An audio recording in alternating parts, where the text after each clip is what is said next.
March 18, 1945, 30,000 feet above the Ruhr Valley, Germany. First Lieutenant Raymond Cole banked his P-51 Mustang into a dive so steep that the blood drained from his head and the edges of his vision went grey. Below him, scattered across the sky like angry hornets, were 12 German Messerschmitt Bf-109s climbing to intercept the American bomber formation. Raymond's radio crackled with desperate voices. His wingman had been hit and was falling toward the earth in a spiral of smoke and flame. The rest of his flight had scattered, engaged in their own desperate battles. He was alone against 12 of the Luftwaffe's finest. His engine screamed as he pushed the throttle past the red line, past the limits that every manual and every instructor had told him never to exceed. But Raymond Cole had not followed the manual. 3 days ago, he had modified his engine in a way that the other pilots called stupid. They had laughed at him in the ready room, pointed at him on the flight line, told him he was going to blow himself out of the sky with his backyard tinkering. Now, as his modified Merlin engine roared with a power it was never designed to produce, Raymond dove into the German formation with a smile on his face. In the next 47 minutes, he would shoot down 9 enemy aircraft, 9 kills, in a single mission, by a pilot flying a plane that everyone said should not work. What happened in that patch of sky above Germany would become one of the most remarkable aerial achievements of World War II. And it all started because one man refused to accept that the experts knew better than his own hands. If you are watching from anywhere in the world, please take a moment to like this video and subscribe to this channel. We bring you stories from World War II that reveal the courage, the brilliance, and the defiant spirit of those who refuse to accept limitations. Tell us in the comments where you are watching from and help us remember these stories together. Now let us go back to the beginning to understand how a mechanic's son from Ohio became the most feared pilot in the 8th Air Force. Raymond Cole was born in the spring of 1921 in a small house on the outskirts of Dayton, Ohio. His father, Harold, owned a garage on the edge of town, a grease-stained building where farmers brought their tractors and city folk brought their automobiles, and anyone with a machine that would not run came seeking Harold Cole's particular brand of mechanical wizardry. Raymond grew up in that garage. He learned to walk among the oil drums and tire stacks. He learned to talk by repeating the names of tools that his father called out during repairs. By the time he was 5 years old, he could identify the make and model of any car engine by sound alone. Harold Cole was not a formally educated man. He had dropped out of school at 14 to support his family, and everything he knew about engines he had learned through trial and error, through thousands of hours of taking things apart and putting them back together, through the accumulated wisdom of hands that had touched every kind of mechanical failure imaginable. He passed this knowledge to his son the only way he knew how, by letting Raymond watch, then letting Raymond help, then letting Raymond make his own mistakes. The mistakes were the important part, Harold always said. Anyone can follow instructions. The real mechanics are the ones who understand why the instructions exist and when they should be ignored.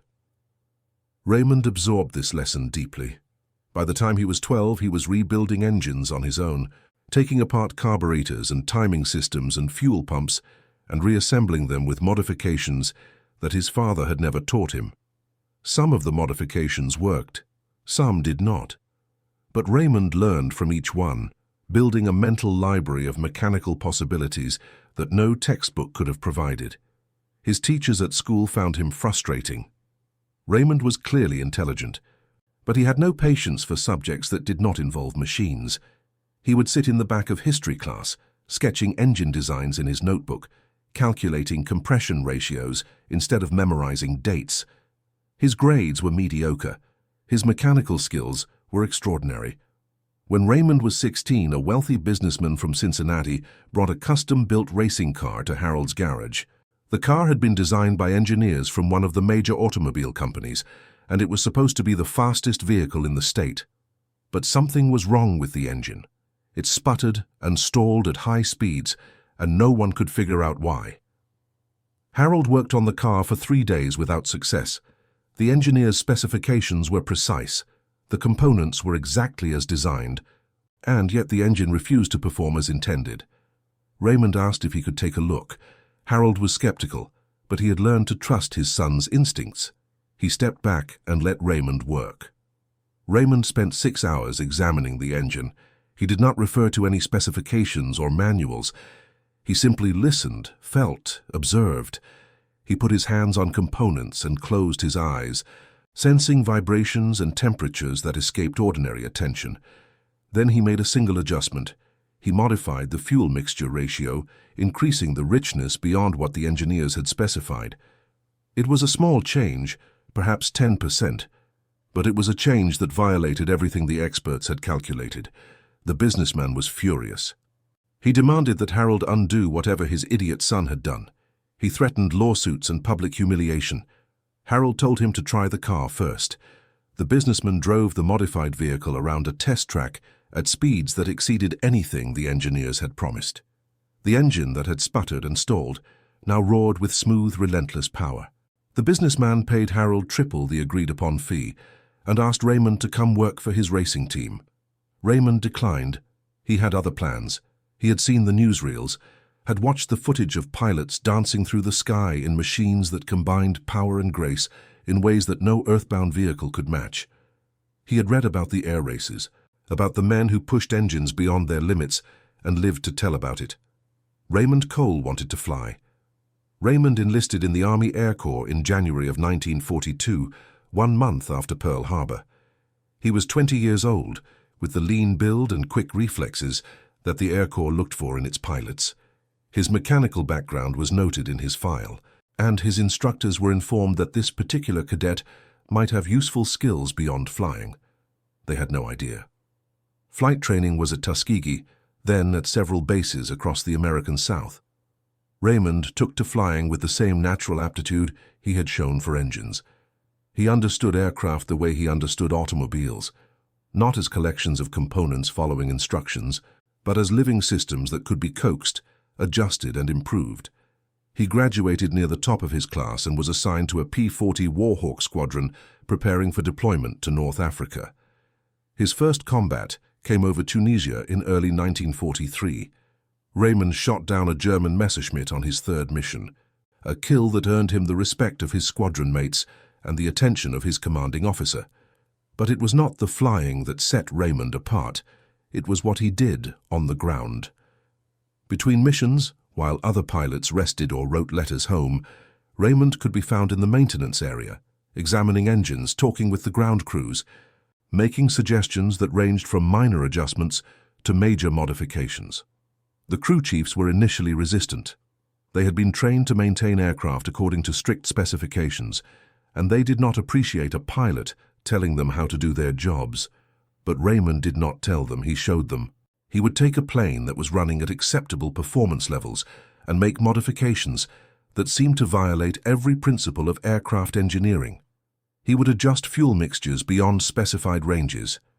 He would alter ignition timing in ways that the manuals explicitly warned against. He would modify exhaust systems and cooling circuits and supercharger settings. And the planes would fly faster, climb higher, and respond more quickly than they had before. Word spread through the maintenance crews. Pilots began requesting that Raymond look at their aircraft before major missions. The squadron's performance improved measurably, and the commanding officer started asking questions. Raymond was transferred to a special maintenance unit where he worked alongside engineers to develop modifications that could be applied across the entire Air Force. It was important work, but it kept him on the ground, away from the combat flying that he loved. He submitted transfer requests repeatedly. He wanted to be back in the cockpit, back in the sky where machines and men met their ultimate test. In the summer of 1944, his request was finally approved.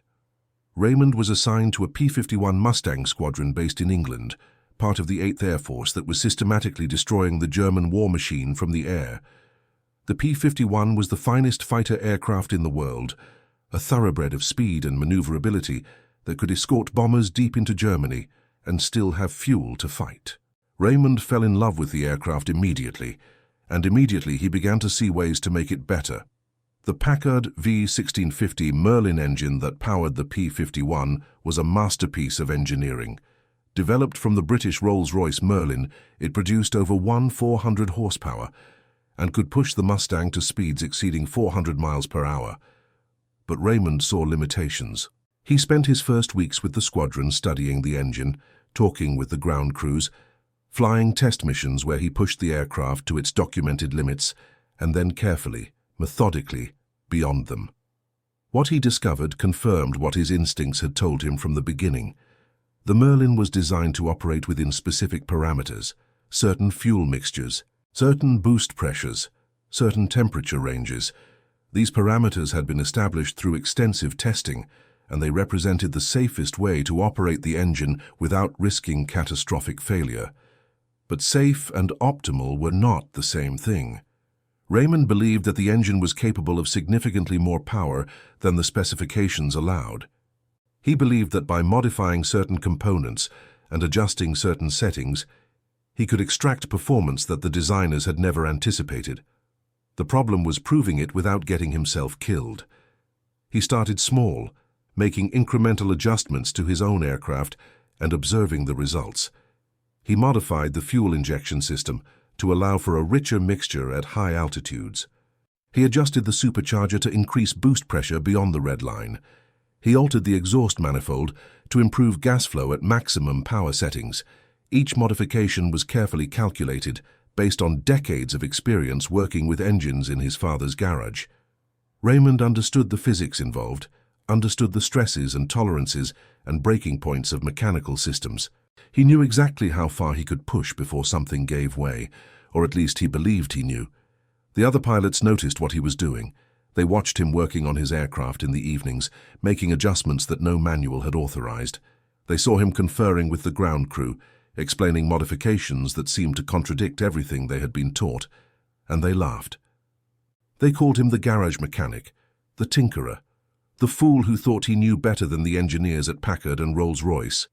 They told him he was going to blow his engine at 30,000 feet and go down in flames with no one to blame but himself. Raymond ignored them. The final modification came on March 15, 1945. Raymond had been working on the supercharger system, trying to find a way to maintain boost pressure at extreme altitudes where the air was too thin for normal operation. The standard solution was to accept reduced power at high altitude to compensate with tactics and positioning rather than raw performance. Raymond did not accept this solution. He developed a modification to the wastegate control system that would allow the supercharger to maintain higher boost pressure at altitude by adjusting the exhaust flow in a way that the original designers had never considered. It was a delicate modification, requiring precise calibration and careful testing. It was also, according to every expert Raymond consulted, completely wrong. The engineering officer who reviewed his plans told him that the modification would cause the engine to overheat and seize. The maintenance chief told him that the increased stress would crack the cylinder heads within minutes. Even the ground crew who had come to respect Raymond's skills warned him that this time he had gone too far. Raymond installed the modification anyway. He spent the night before the next mission alone with his aircraft, checking every component, adjusting every setting, preparing the machine that he had transformed into something unique. In the morning, when he walked to the flight line, the other pilots were already gathered around his aircraft, pointing and laughing at the modifications visible on the engine cowling. One of them called it a suicide machine. Another said Raymond had finally lost his mind. A third, a captain named Morrison, who had always been particularly hostile to Raymond's methods, suggested that they should all stand back when he started the engine in case it exploded on the runway. Raymond climbed into the cockpit without responding. He started the engine, and it roared to life with a sound that was subtly different from any other Mustang on the field. The other pilots stopped laughing. Raymond taxied to the runway, received clearance for takeoff, and pushed the throttle forward. His modified Mustang leaped into the air with an acceleration that left the other aircraft in his flight struggling to keep up. In that moment, Raymond Cole knew that everything he had learned in his father's garage was about to be tested in the most demanding laboratory imaginable. The mission was a bomber escort, the same kind of mission that P-51 squadrons had been flying for months. The target was a synthetic oil plant deep in the Ruhr Valley, protected by what intelligence estimated to be the heaviest concentration of German fighters remaining in the Luftwaffe.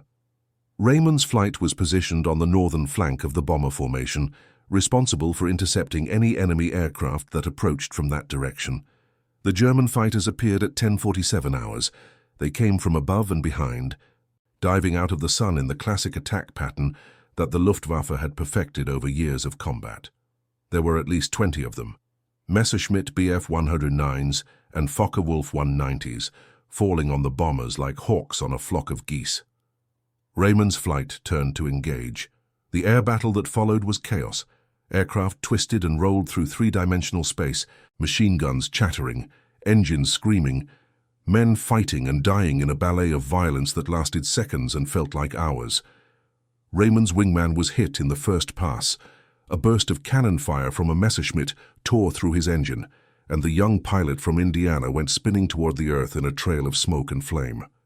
Raymond watched him go, knowing there was nothing he could do, knowing that the same fate awaited him if he lost focus for even a moment. He did not lose focus. Instead, he did something that no one expected.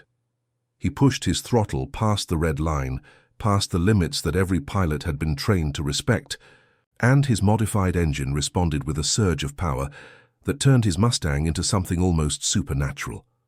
The first Messerschmitt never saw him coming.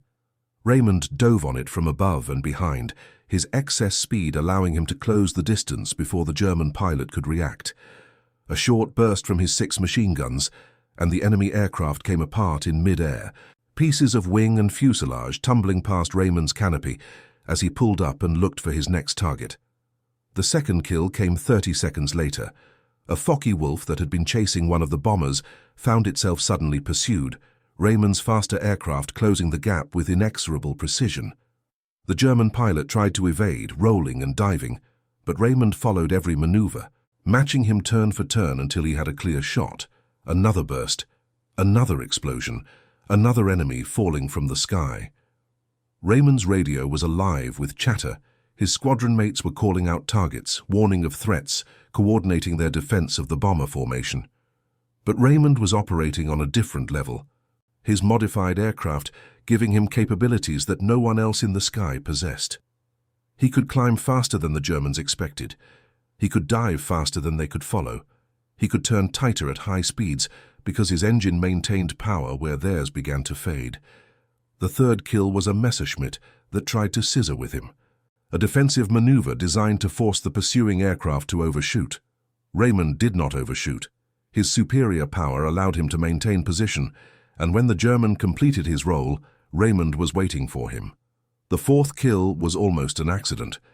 Raymond was pursuing one Messerschmitt when another crossed his path at exactly the wrong moment.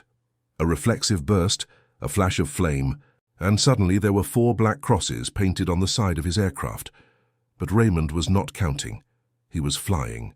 The battle had scattered across 20 miles of sky, and Raymond moved through it like a force of nature, appearing where the Germans least expected, striking before they could respond, disappearing before they could counterattack. The fifth kill. A Focke-Wulf that had damaged a bomber and was circling back for another pass. Raymond caught it from below, climbing at an angle that should have been impossible, his modified supercharger maintaining power at an altitude where the German's engine was gasping for air. The sixth kill. A Messerschmitt that tried to escape by diving toward the deck, hoping to use the thicker air at low altitude to outrun its pursuer. Raymond followed, his aircraft screaming as air resistance increased, and he caught the German at 8,000 feet with a burst that tore off its tail. By this point, the remaining German fighters were beginning to notice that something was wrong. One American pilot was cutting through their formation like a scythe through wheat. One modified Mustang was doing more damage than an entire squadron of standard aircraft. They began to focus on Raymond. 4 Messerschmitts formed up and dove on him from different angles, trying to trap him in a crossfire that no amount of speed could escape. It was a coordinated attack, executed by experienced pilots who had survived years of combat against the best the Allies could offer. Raymond did not try to escape. Instead, he did something that violated every principle of aerial combat. He turned into the attack, flying directly toward the lead Messerschmitt, closing the distance so quickly that the German pilot had only seconds to react. Seconds were not enough. The 7th kill happened at such close range that Raymond flew through the debris cloud, pieces of the enemy aircraft rattling against his canopy like hail. He pulled up immediately, using his excess speed to climb above the remaining attackers, and when they tried to follow, their engines could not match his modified power plant. The eighth kill was the leader of the attacking formation, a German ace who had shot down over 30 Allied aircraft during his career. He died as his Messerschmitt stalled at the top of a climbing turn, killed by Raymond's guns before his aircraft began its final descent. The ninth kill came at the end of the battle, as the remaining German fighters broke off their attack and fled toward their bases. One of them, damaged and trailing smoke, was too slow to escape. Raymond caught him at the edge of the combat zone and ended his war with a single precise burst. 9 kills, 47 minutes, 1 pilot in 1 modified aircraft. When Raymond landed back at his base in England, his engine was running rough and his ammunition was exhausted. He had pushed his modification to its absolute limit, had operated beyond every parameter that the engineers would have considered safe. But he had survived, and the Germans who had faced him had not. The news of Raymond Cole's achievement spread through the 8th Air Force like wildfire. 9 kills in a single mission was almost unheard of. The highest-scoring American aces of the war had taken months or years to accumulate totals that Raymond had matched in less than an hour. But it was not just the numbers that captured attention. It was how he had done it. The intelligence officers who debriefed Raymond were fascinated by his description of the battle. They wanted to understand how his modified aircraft had performed so differently from standard P-51s. They wanted to know whether his modifications could be replicated, applied to other aircraft, used to give the entire Air Force the advantage that Raymond had demonstrated. Raymond explained his modifications in detail.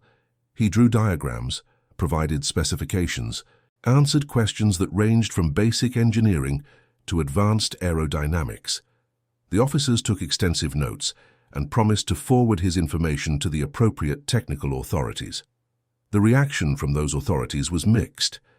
Some engineers were intrigued. They recognized that Raymond's modifications, while unconventional, were based on sound mechanical principles. They saw potential applications for high-performance aircraft in specific combat situations. Others were dismissive. They argued that Raymond had simply been lucky, that his modifications had worked once, but would fail catastrophically if applied more broadly. They pointed to the rough-running engine Raymond had landed with as evidence that his approach was fundamentally unsound. The debate continued for weeks, with Raymond's name becoming a rallying cry for both sides. Those who favored innovation held him up as an example of what individual initiative could accomplish. Those who favored standardization warned that encouraging uncontrolled modifications would lead to disaster. In the end, a compromise was reached. Raymond's modifications were studied and partially incorporated into later versions of the P-51's engine. The most aggressive changes were deemed too risky for general application, but several of his adjustments to fuel mixture and supercharger operation became standard practice. Raymond himself received the Distinguished Service Cross, the second highest military decoration for valor. The citation mentioned his extraordinary heroism and his exceptional skill and initiative in developing modifications that significantly enhanced the combat effectiveness of his aircraft. He also received something that meant more to him than any medal. A letter arrived from the Packard Motor Car Company, the manufacturer of the Merlin engine. The letter was signed by the chief engineer, a man who had spent his career designing engines that bore his name on factories and blueprints across America. The engineer wrote that he had reviewed Raymond's modifications with great interest. He wrote that while some of Raymond's changes pushed the engine beyond its designed parameters, the underlying logic was sound. He wrote that Packard was incorporating several of Raymond's ideas into their next generation of high-performance engines. And he wrote something else, something that Raymond would keep in his wallet for the rest of his life.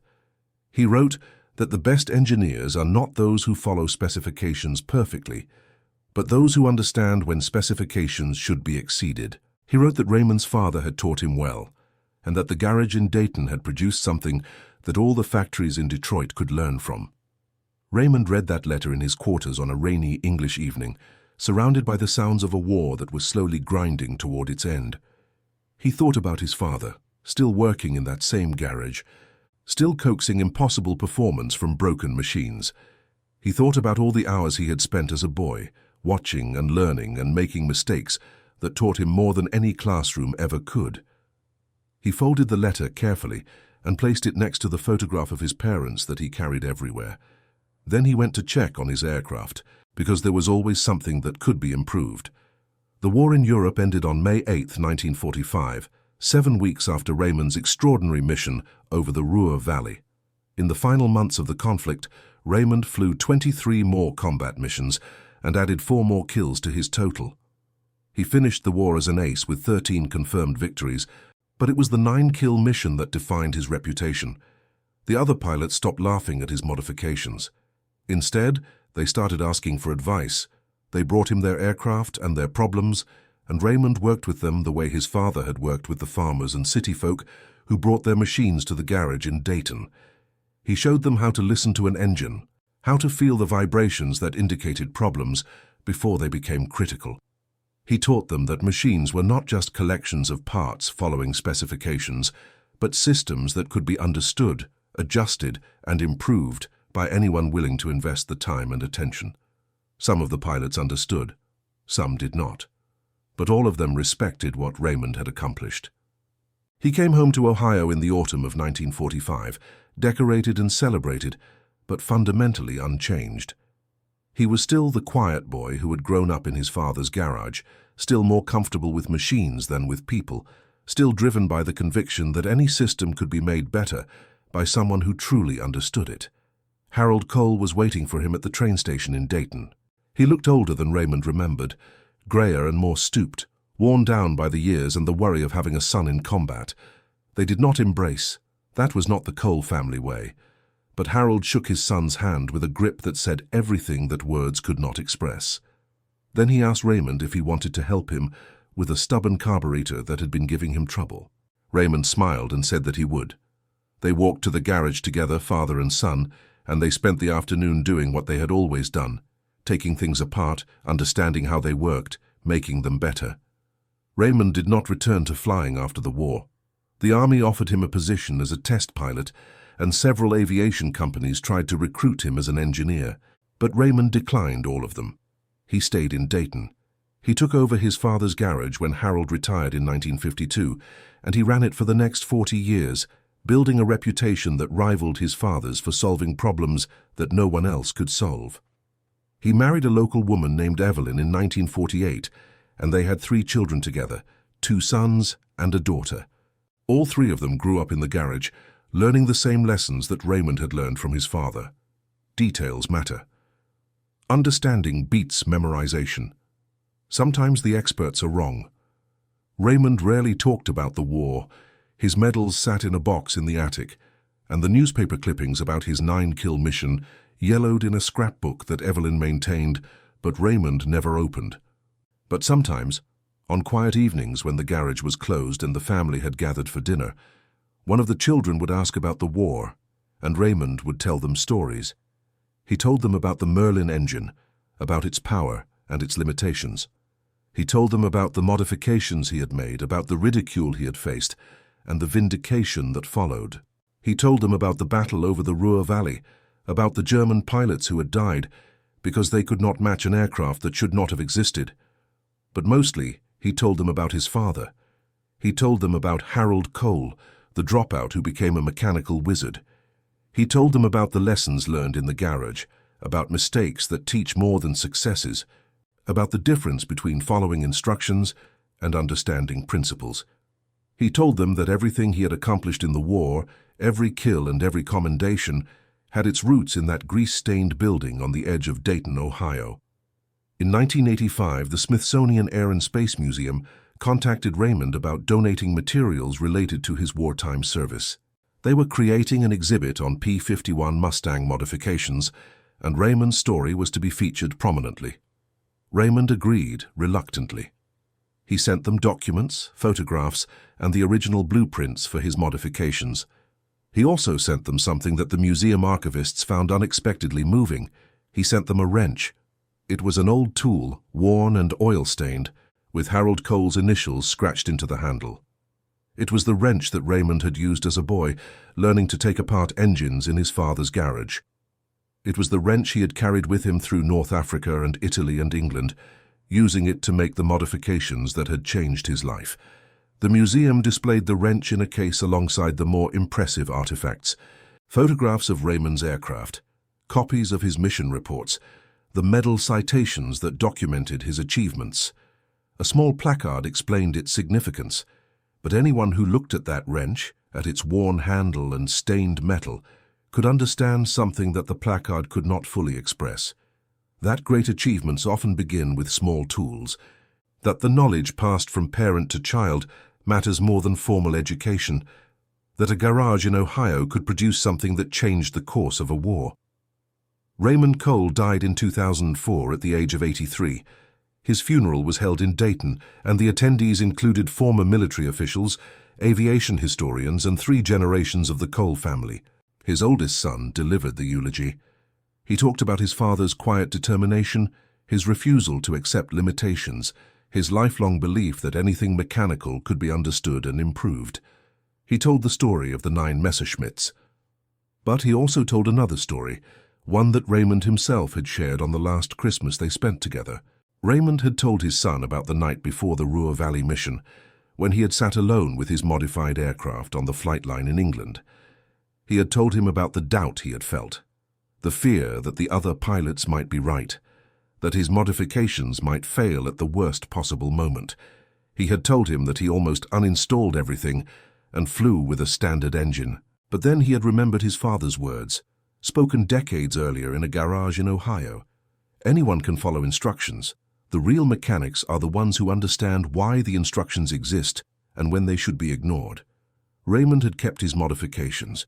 He had trusted his own understanding over the expert's specifications, and the next day he had proven that trust was justified. The son finished the eulogy with a promise. He promised that the Cole family would continue to pass on the lessons that Harold had taught Raymond and Raymond had taught him. He promised that somewhere, in a garage or a workshop or a laboratory, the Cole approach to machines would continue. The attention to details, the willingness to experiment, the courage to defy conventional wisdom. He promised that his father's legacy would live on. Today, in the Smithsonian Air and Space Museum, visitors can see a small display dedicated to P-51 Mustang modifications during World War II. The display includes photographs, documents, and technical diagrams explaining how individual pilots and mechanics improved their aircraft beyond factory specifications. In the center of the display is an old wrench with initials scratched into the handle. The placard next to it tells the story of First Lieutenant Raymond Cole, who shot down 9 German aircraft in a single mission using an engine he had modified himself. But the wrench tells a different story. It tells the story of a father who taught his son that machines could be understood. It tells the story of a boy who learned to listen to engines before he learned to read. It tells the story of knowledge passed down through generations, knowledge that cannot be found in any textbook or manual. It tells the story of the garage in Dayton and the legacy that began there. If this story touched you, please take a moment to like this video and subscribe to this channel. Share in the comments what moved you most, and tell us where in the world you are watching from. These stories remind us that innovation often comes from those who refuse to accept what experts say is impossible, and that the lessons we learn from our parents can change the course of history. Help us keep these memories alive by sharing this video with someone who needs to hear it. Thank you for watching, and we will see you in the next one.